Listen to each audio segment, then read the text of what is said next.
یہ بات جو میں نے آپ کو کی ہے، یہ بات یہاں موجود اور پورے صوبے کے ملازمین کے لیے آج میں نے اس امید کے ساتھ رکھی ہے کہ آئندہ ایسا نہیں ہوگا۔ کوئٹہ کے اندر کتنے ملازمین ہیں اور اس پنڈال کے اندر کتنے موجود ہیں؟ یہ تحریکیں ایسے نہیں چلتی۔ تحریکوں نے آگے چل کر جیلیں بھی چاہیے، کوڑے بھی پڑیں گے، لاٹھی چارج بھی ہوگی اور خون بھی دینا پڑے گا۔ بات آج میں کرتا ہوں اور کلیئر کرتا ہوں، یہ کمٹمنٹ چاہیے مجھے، اس کے علاوہ پھر نہیں ہو سکتا، معاملات نہیں چلیں گے۔ میں اپنے بات کو ابھی مختصر کرتا چلوں۔ میرے ملازم دوستوں، میرے بھائیوں، معاملات بہت خراب ہو چکے ہیں۔ اگر آپ یہ سمجھتے ہو کہ اب بھی تھوڑا سپیس ہے تو سپیس نہیں رہا ہے۔ بنیادی بات جس کی وجہ سے گرینڈ الائنس کی تشکیل پائی ہے، آئی ایم ایف کے نام پہ یا آئی ایم ایف کے ڈکٹیشن کے بنیاد پہ یہاں پر پینشن ریفارمز کے فارمولے کی بات کی گئی۔ ملازم سوتے رہے، وفاق کے اندر نوٹیفیکیشن ہوا اور اس کالونی کے اندر بھی نوٹیفیکیشن ہو گیا۔ کتنی افسوس کی بات ہے۔ یہ آئی ایم ایف کی کہانیاں مراد کوئی اور لے، ڈالرز کوئی اور لے، جزیرے کوئی اور لے، دبئی کے اندر شاپنگ کے لیے کوئی اور لوگ جائیں، اشرافیہ جائیں، دبئی کے اندر اپنا ٹریٹمنٹ کرے۔ یہ تمام لونز، یہ تمام ایگریمنٹس، یہ لوگ ہماری سروں کے اوپر اور ہمارے بچوں کے نوالے کے اوپر کرے۔ Balochistan grand alliance I M F اور مالیاتی انٹرنیشنل اداروں کے ساتھ ہمارے بچوں کی روزی روٹی، ہماری بچوں کے، ہماری ماؤں کی اور ہماری گھر میں بیٹھی خواتین کی چادر کے اوپر اور ہمارے بچوں کے تعلیم اور صحت کے اوپر کو بنیاد بنا کر کیے جانے والے تمام ایگریمنٹس کو مسترد کرتے ہیں۔ ہمارا کوئی ایگریمنٹ نہیں ہوا ہے بین الاقوامی مالیاتی اداروں کے ساتھ۔ جنہوں نے یہ کمٹمنٹ کی ہے، یہ ان کا ذاتی معاملہ ہے۔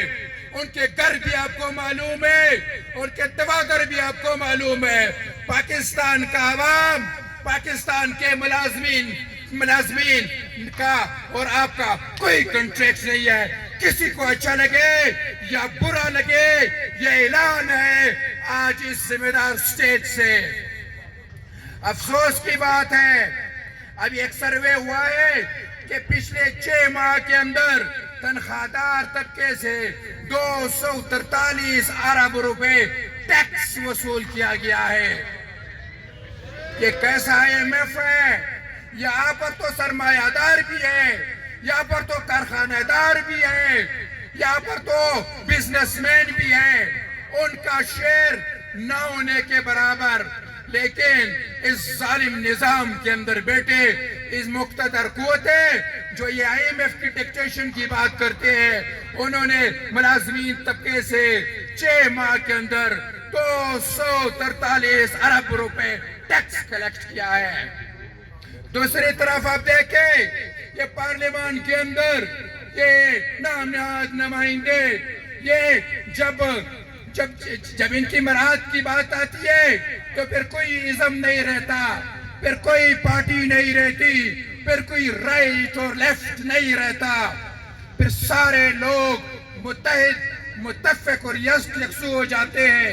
اب ایسے حالات کے اندر کہ جہاں پر ملازمین کے رفاہ کے پینشن کے اوپر کٹ لگایا جا رہا ہے، ایسے حالات کے اندر اس پارلیمان کے اندر بیٹھے تمام پارٹیوں نے مل کر ایک ہو کر انہوں نے اپنی تنخواہیں جو ہے وہ 140% بڑھائی ہے۔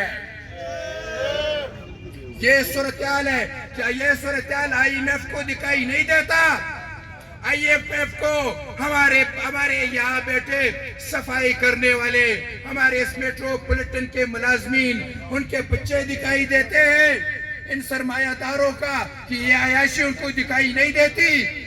آئی ایم ایف کو یہ دکھائی نہیں دیتا کہ پاکستان کے اندر 90,000 سے لے کر 1,00,000 گاڑیاں وفاق سے لے کر صوبوں تک گورنمنٹ کے اسی عیاش طبقے اور اشرافیہ کے پاس ہے.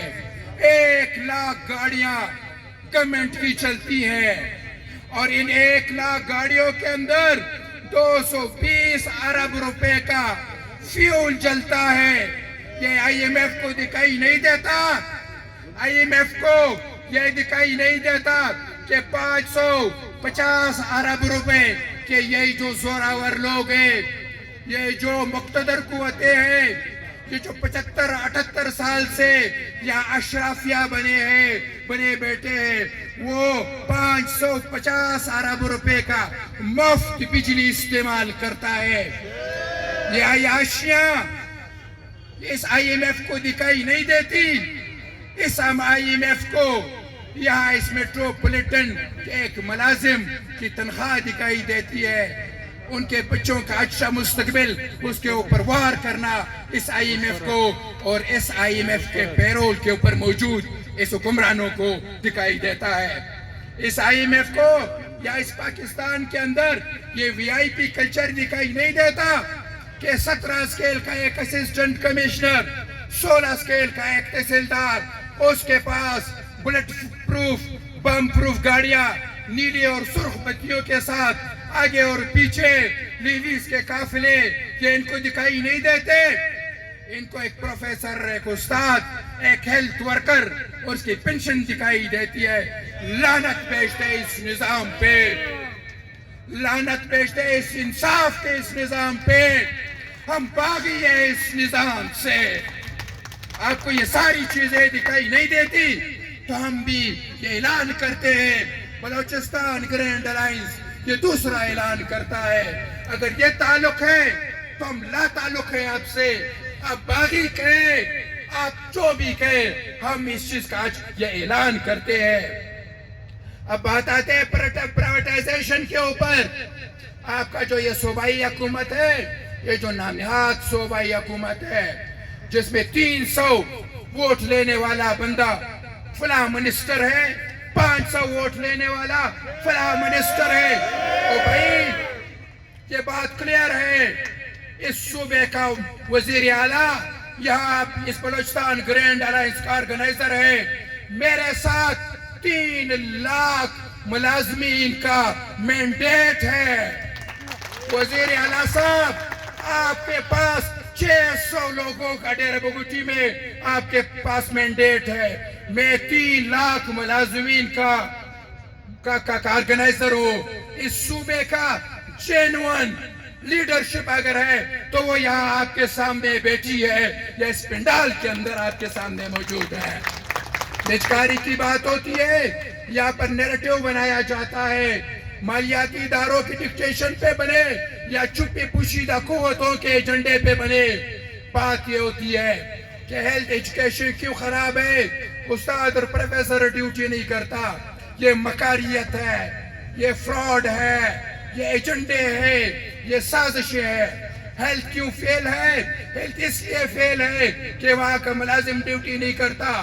میٹروپولیٹن کی یہی بات کرتے ہیں. اس صوبے کے اندر موجود کم و بیش کچھ 27-30 تمام ڈپارٹمنٹس کے حوالے سے یہ بیانیہ بنایا جا رہا ہے. یہ بات سمجھنے والی ہے, اس بات کو انڈرسٹینڈ کرنے کی ضرورت ہے. بڑے سوچے سمجھے منصوبے کے تحت یہ نامنہاد گورنمنٹ اس پروجیکٹ کے اوپر کام کر رہے ہیں کہ آپ کو یعنی گورنمنٹ کا جو ڈپارٹمنٹس ہیں ان کو نالائق اور نااہل بنائے جائیں. اس سماج کے اندر جتنے بھی فرد موجود ہیں ان سب کو یہ باور کرایا جاتا ہے, کرائے جانے کی کوشش کی جا رہی ہے کہ یہ گورنمنٹ کے ملازمین, یہ گورنمنٹ کا سیٹ اپ جو ہے وہ مزید کام کرنے کے لائق اور قابل نہیں ہے. پھر یہ کیا ایجنڈا لاتے ہیں اس کے بعد دوسری بات پیشن اصلاحات کے بعد یہ بات ہے کہ وہ پرائیویٹائزیشن کی بات کرتے ہیں, پبلک پرائیویٹ پارٹنرشپ کی بات کرتی ہے. بلوچستان گرینڈ الائنس 2 ٹوک الفاظ کے اندر یہ اعلان کرتی ہے, پرائیویٹائزیشن ہو, رائٹ سائزنگ ڈاؤن سائزنگ ہو, ایڈاکیزم ہو, کنٹریکٹ ہو یا آؤٹ سورس جتنے بھی نام ہے جن کے جتنے بھی خوبصورت جو ہے ان کو لبادے پہنائے گئے ہیں جو اس ٹائٹل کے نیچے آتے ہیں بلوچستان گرینڈ الائنس، ان سب کو دو ٹوک الفاظ کے اندر مسترد کرتی ہے۔